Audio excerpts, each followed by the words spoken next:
There had been plenty of time until today, but I hadn't been able to get in touch with my son, Brian, or his wife, Ashley, and we couldn't coordinate where to meet. This had never happened before, so I was quite worried, but since they both have jobs, I couldn't push them too hard. In the end, I left home alone. Do you know where your mom and dad are? I've been trying to reach them, but I can't get through. I don't know either. They were home this morning, though. I see. But now that I'm here, do you feel a little better? Yeah, I'm happier to see you than them. That's good.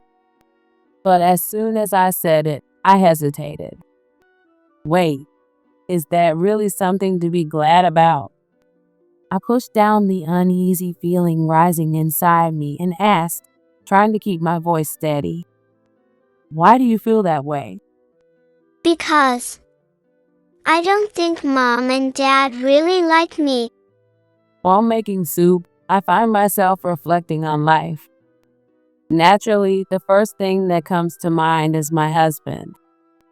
He passed away 6 years ago from a sudden heart attack, with no warning at all. I, Sarah, lost the partner I had spent more than half my life with.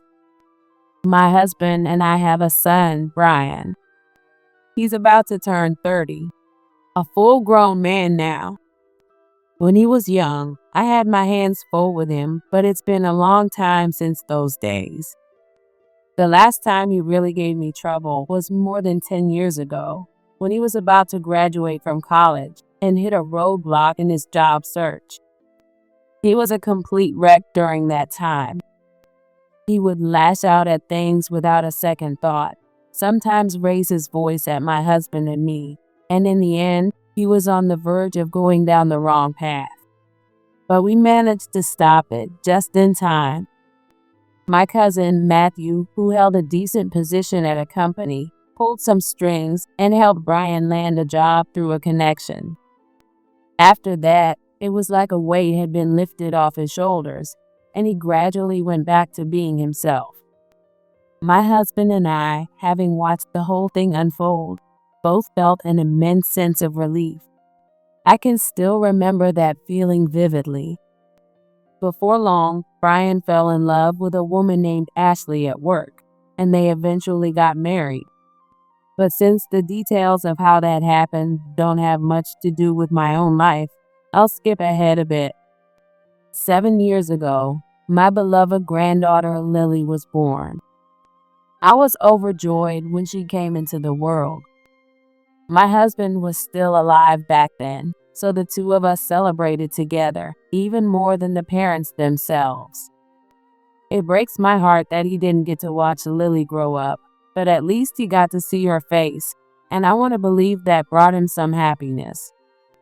And now here I am, making a meal for Lily in my kitchen. Grandma, what are you making today? I'm making your favorite soup, Lily. It's almost ready. Do you want to help? Yeah, okay, I'd love to. Lily is such a sweet, well-mannered child. She never throws tantrums or demands things, and she's always happy to chat or help with even the simplest tasks. Of course, I don't expect a 7-year-old to fully understand the subtle emotions of others, but I can tell she has that ability deep down. On top of that, Lily is especially attached to me. I don't know much about how other grandparents and grandchildren interact, but our bond feels closer to that of a parent and child, rather than just grandmother and granddaughter. Then again, since I never had a daughter, I suppose that's a question without an answer for me. It's done. Lily puffed out her chest proudly, and I couldn't help but find her absolutely adorable. Now, I truly understand what people mean when they say they love someone so much it wouldn't hurt even if they were hit in the eye with them. Thank you. I'll take care of the rest, so you go ahead and sit down and wait. Okay, As I watched Lily take a bite of her soup after letting it cool a little, I realized mine had already gone cold. What did Mom and Dad say about where they were going today? Brian and Ashley go out once or twice a month for some time alone as a couple, leaving Lily with me. No matter what others might think, I have absolutely no objection to it. I believe parents need at least a little time to take a break from the daily demands of raising a child. But if I'm being honest, that's only part of it. More than anything, sharing these meals with Lily has become my greatest joy in life. As for Lily, she's as well-mannered as ever. In fact, she once told me that, just like me, she enjoys this time together. I often hug her tightly, and each time, it feels just a little more special. They said they're going to their usual restaurant. Lily answered after licking her spoon clean. Her bowl was completely empty. Thanks for the meal. It was delicious. I'm glad you liked it. With that, she picked up her empty bowl, carried it to the kitchen, and set it in the sink with some water. The fact that she does all this on her own must be a sign of good upbringing. Thinking about how much trouble Brian was as a child, I feel relieved to see that he's turned into a responsible parent. If this is their way of taking a break, then I'm more than happy to spend my time like this. Oh, Grandma, What is it? I got a letter from school today about field day. Here, look. Will you come? It was still about 2 weeks away, but I suddenly realized the season had already come around again. This would be Lily's first field day since starting elementary school, and skipping it wasn't even an option. Of course, I'll be there. Yay! Lily jumped up and spun around in excitement. To think she could be this happy over such a simple answer, how pure and innocent she is. Once again, my heart felt warm, like a tiny match had been struck inside me. The next 2 weeks passed in the blink of an eye, and the day of the field day finally arrived. There had been plenty of time until today, but I hadn't been able to get in touch with my son, Brian, or his wife, Ashley, and we couldn't coordinate where to meet. This had never happened before, so I was quite worried, but since they both have jobs, I couldn't push them too hard. In the end, I left home alone. The elementary school was packed with people. Trying to find just 2 people in this crowd was going to be nearly impossible. I fumbled with my smartphone, which I still wasn't used to, trying to call them again, but there was still no answer. That made me worry about something else, whether Lily was there or not. Pushing my way through the crowd, I made my way toward the spot Lily had told me about. When I finally reached the section where the first graders were sitting around the center of the field, I spotted a familiar face. Lily. I strained my aging voice, trying my best to call out to Lily and get her attention. After several attempts, she finally responded. She noticed me at last and turned her head in my direction. Grandma, Lily ran straight toward me. In the next moment, for some reason, she burst into tears. It wasn't that crying itself was a bad thing, but it was so unlike her to break down in front of so many people. She was always calm, well-mannered, and more perceptive than most kids her age. I had never seen her this upset before. It was at this moment that I finally realized something was wrong. Lily, what's wrong? It's okay, I'm here. Just like I always had, I gently wrapped my arms around her. It had been a long time since it had to comfort a crying child, but the years of experience it gained weren't for nothing. Holding her close, I walked with her toward the far edge of the field. Thankfully, or maybe unfortunately, the place was so crowded that nobody paid much attention to one crying child. The whole area was buzzing with noise and excitement. How are you feeling now? Are you okay? Yeah, Lily sniffled as she answered. Good. I just have a quick question. Do you mind? it's about Mom and Dad, isn't it? As sharp as ever. No, this must be the reason why. That's right. Do you know where they are? I've been trying to reach them, but I can't get through. I don't know either. They were home this morning, though. I see. But now that I'm here, do you feel a little better? Yeah, I'm happier to see you than them. That's good. But as soon as I said it, I hesitated. Wait, is that really something to be glad about? I pushed down the uneasy feeling rising inside me and asked, trying to keep my voice steady. Why do you feel that way? Because I don't think Mom and Dad really like me. Before I could even process those words, my phone rang. Hello? Mom? Despite everything that had happened, and despite the fact that he had left Lily alone, Brian's voice sounded completely normal. Where are you right now? You left Lily all by herself. What the hell are you thinking? Sorry. The thing is, today's our anniversary. So Ashley and I are in Spain. We won't be back for a week. So can you watch Lily until then? He said it so casually, without a shred of guilt.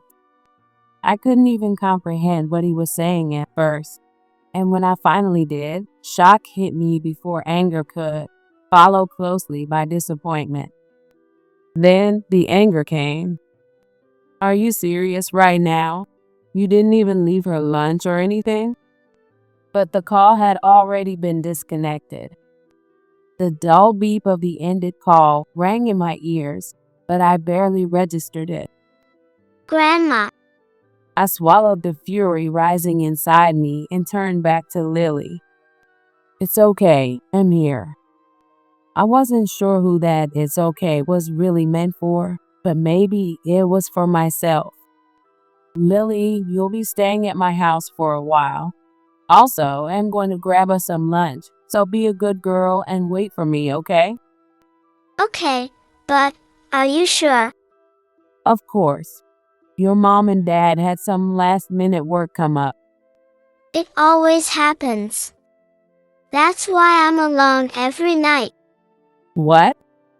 After picking up a slightly fancier lunch at the nearest grocery store, I sat down at the edge of the parent seating area. Brian's words over the phone and what Lily had just told me weighed heavily on my mind. Maybe I should have felt relieved that nothing bad had happened to the two of them, but I just couldn't bring myself to feel that way.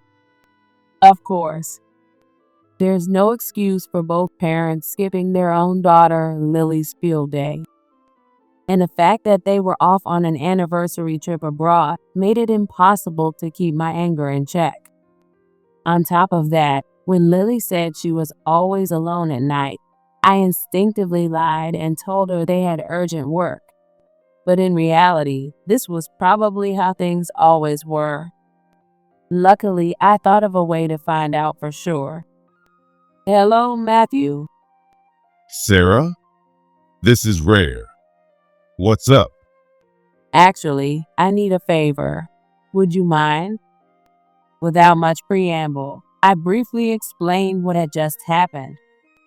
So, that's the situation. I need to know what's going on with Brian and Ashley at work. That's unbelievable. What a terrible situation. I don't know much about Brian at work since we're in different departments. But if you give me some time, I can look into it for you. Really? Thank you. That'd be a huge help. I'm just so worried about Lily. I figured. Don't worry. I'll take care of it. You just focus on looking after her. He was incredibly reassuring. I had made the right call by reaching out to him. After hanging up, I noticed Lily running toward me from a distance. She seemed to have regained some energy, which put me at ease, if only a little. I got us lunch. Let's eat together. After field day ended, I took Lily back home with me.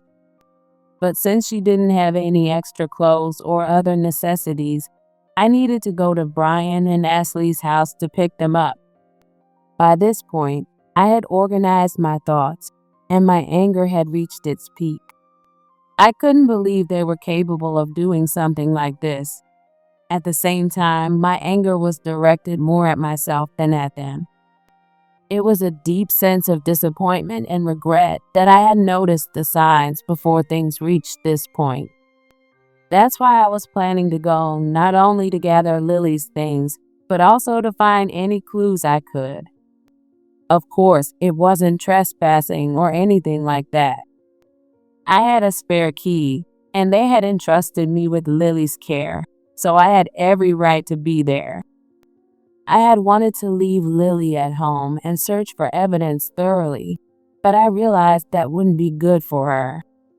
In the end, I decided to take her with me. Right now, she shouldn't be left alone. Okay, Lily, let's go to your house and grab some clothes. Yeah, She looked genuinely happy. Brian and Ashley's house was about a 20-minute drive from my home, located in a residential area just off the main road. I unlocked the front door with the spare key, and despite it still being early evening, the house was pitch black, making it almost impossible to see. It seemed they had truly planned to be away for a full week, closing all the blinds before leaving. No matter how their anniversary happened to coincide with Lily's field day, there was absolutely no excuse for abandoning her like this. I couldn't shake the feeling that there was another truth hidden beneath the surface. Lily, go to your room and get your things ready. I'll wait downstairs. okay. A sleepover at Grandma's. In the meantime, I decided to start searching for evidence in the living room. As I took my first step, I stepped on something. Ouch! It wasn't sharp, but it was hard and small. The room was too dark to see what it was, and just as I bent down to check, my phone rang again. I reached out for whatever I had stepped on while glancing at the screen. It was Matthew. Hello?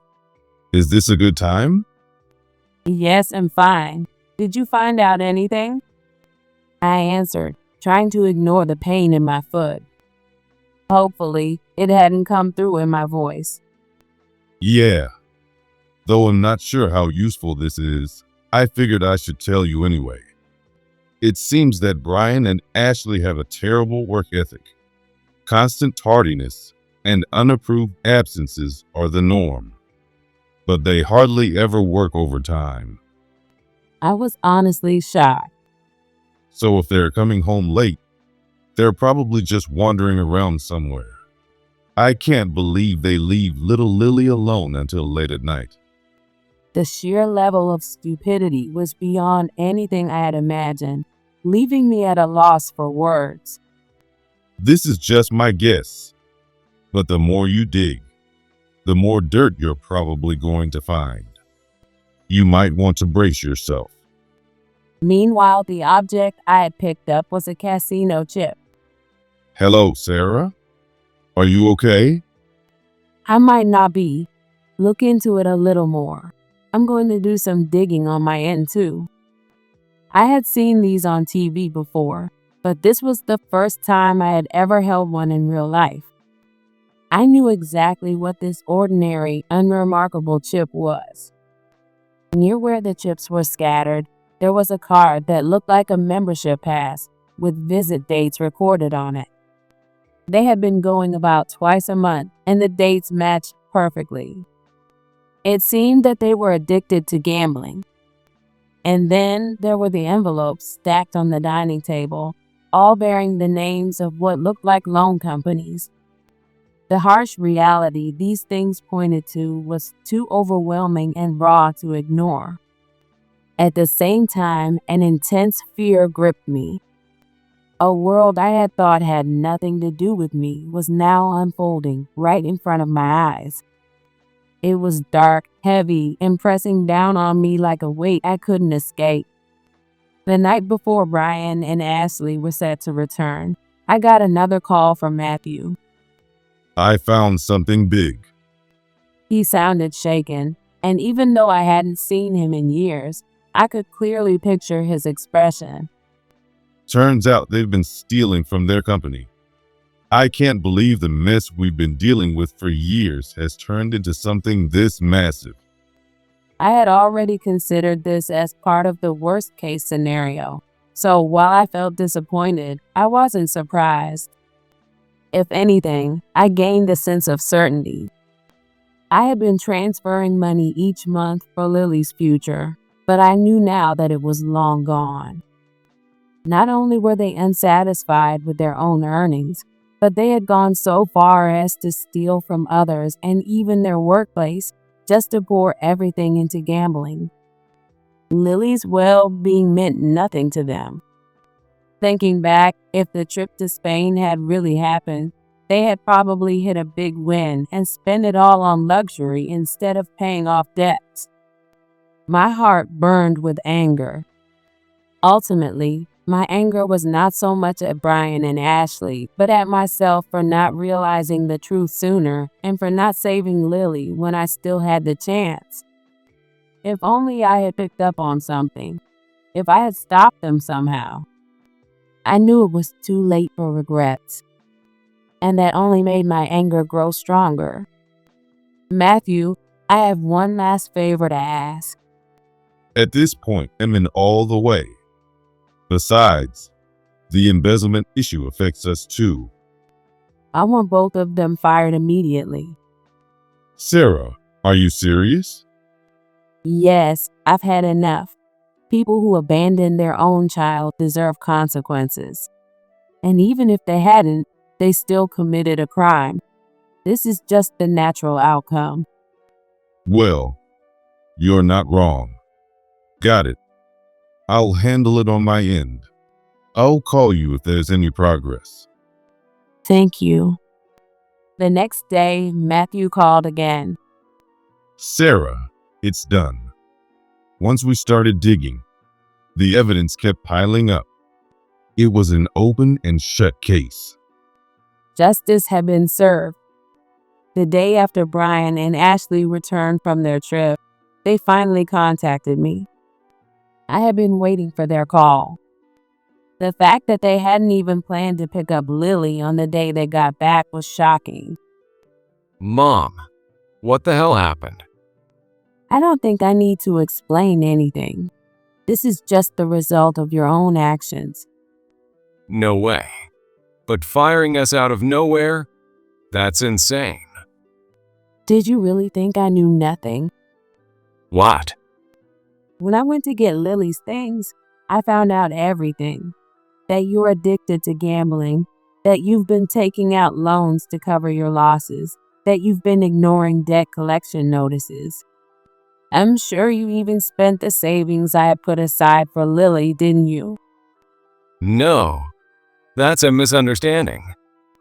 Even if that were true, then tell me, what did you do with the company money you stole? You weren't fired because of gambling. You were fired because you were caught embezzling. Matthew investigated everything. After hearing all that, Brian had no choice but to stay silent. He didn't say a word for a while. Everything I had just listed wasn't speculation, a bluff, or a threat. It was simply the truth. But the more important part starts now. So, what are you going to do from here? What do you mean? Help me. We're family. Hearing those words, I couldn't help but laugh, even as anger swirled inside me. You abandoned Lily, and now you want to talk about family. How convenient. I already told you. This is the result of your own actions. I have no obligation to help you. Wait. What about Lily? The fact that he was only thinking of her now made my anger flare even more. I had already planned to take care of Lily myself, but I made sure to add one more thing. Lily has nothing to do with this. That's why I'm going to raise her. You two have no right to. Wait, please. You could talk to Matthew. If you ask him, maybe he'll listen. Were you even listening? This whole thing was uncovered because I asked Matthew to investigate. Why would I go back and convince him otherwise? Brian's mind clearly wasn't working properly anymore. And even now, all he cared about was saving himself. There was no hope for him. As Brian grew more frantic over the phone, I no longer felt any anger. The only thing left inside me was disappointment. Lily, come here for a moment. I need to talk to you about something important. What is it? From today on, you'll be living with me. Your mom and dad are busy with work, so they don't have much time to be with you. And I worry about you. Do you mind staying with me? Lily paused to think. Being as sharp as she was, I knew she had her own thoughts about everything that had happened. Then she looked up and smiled brightly. Not at all. I love you, Grandma. That pure, innocent smile was the only thing that saved me. As I made soup, I found myself lost in thought again. Lily loved soup, so at least once a week, I would stand by the stove, carefully simmering the ingredients. I had no idea what had happened to Brian and Ashley after that. I had practically cut ties and left my home behind, but they were still my son and his wife. It would be a lie to say I didn't think about them at all. Whether they were sitting behind bars for embezzlement, running from debt collectors, or barely scraping by somewhere, there was no good outcome for them. But it wasn't unfair. If anything, it was exactly what they deserved. Never in my life had I imagined that, at this stage, I would be caught in such a mess. As a parent, I could only feel ashamed. Grandma, I'm home. Oh, is tonight's dinner soup? Hi, Lily. Yes, it's your favorite soup, Lily. Yay! I can't wait for dinner. Now, go wash your hands first. Okay. Lily hadn't changed at all. At least, that's how she looked to me. I didn't know how much she truly understood. I had told her a small lie, but maybe she had already seen through it. Still, no matter how perceptive she was compared to other kids her age, she was still a child. All I could do now was hope that she would never have to learn the cruel truth. I washed my hands. Did you gargle too? Yes. I want to help. Thank you. The truth was, I was so happy that Lily had come to live with me.